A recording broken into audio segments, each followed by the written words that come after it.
shifting like a car. You have a gas pedal, and you have a brake pedal. A car would be useless without the gas pedal, which is why we actually do need to have a little bit of stress in our lives. Many of us, myself included, we're not taught that there are two kinds of stress. One is called eustress, and the other is called distress. Distress is the kind that puts us in a state where we can't function. But eustress is the type of stress and excitement energy that gets you out of bed and gets you feeling that motivation feeling that we talk about. Too much of the gas pedal, you're going to end up feeling like that zebra. Too much of the brake pedal, you're going to feel like that opossum, fully collapsed. But the goal is not to get rid of one or the other. The goal is to be able to shift. And we're going to talk about that.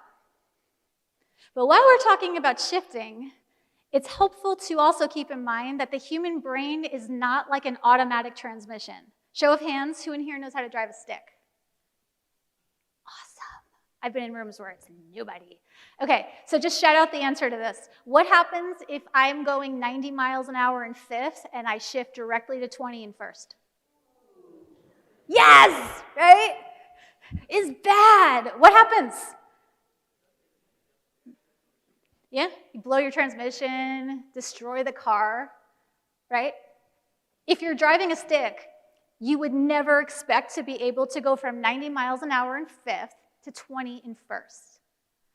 But how often do we get to Friday afternoon, after grinding all week, after living a life going 90 miles an hour in fifth, and then say things like, I don't know why I just can't relax.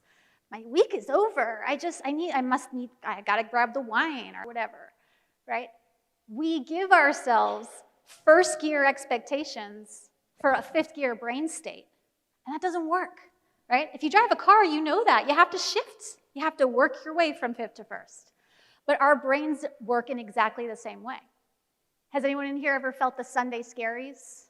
You know, that like super naggy, itchy feeling Sunday night of, oh my God, another week, what do I do? That happens because you've spent all weekend getting yourself down to first gear, and you're giving yourself a fifth gear brain expectation. We can't have fifth gear expectations for a first gear state, and we can't have first gear expectations for a fifth gear state. Our brains are not set to do that. We have to be able to shift. Now here's another fun, surprising truth about the brain. When it comes to shifting, you do not need to know why your brain is doing what it's doing. Now, asking why questions has its place. I became an analyst because I was obsessed with understanding the why. But if this building caught on fire right now, are we going to sit there and go, I wonder why it's on fire? And how are you feeling about the fact that the building's on fire? And tell me about your childhood. What's your history with fire? Right? When the building catches on fire, we go, right? We don't stop and talk about it. We don't stop and think about it. We don't ruminate about it.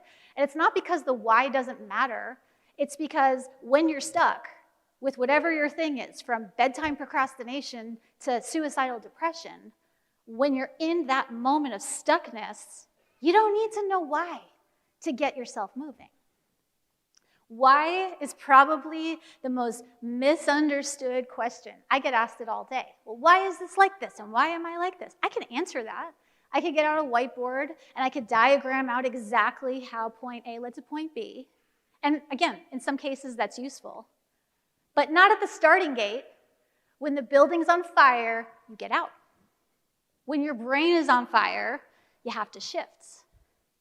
And so we're going to talk next about 3 surprising strategies to shift your brain.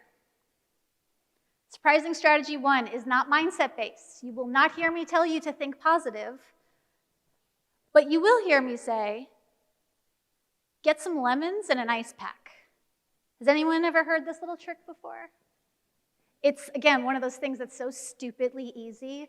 I was like, I spent how many years in therapy and how much money on grad school, and you're telling me grab a lemon and some ice, and that's going to help downshift my nervous system?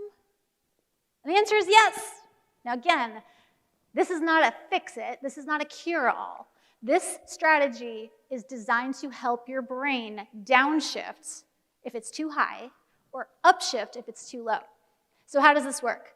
If you are laying on your couch and you're like, I really want to do the thing and I can't feel any energy, remember, you're not unmotivated, you're stuck in a freeze response. If you grab a lemon and you suck on a lemon, your entire system will get a little jolt, unless you like lemons, in which case this doesn't work, and find something that you don't like, right? The puckery, oh my God, I just bit into a lemon feeling creates a little bit of a shift in your system.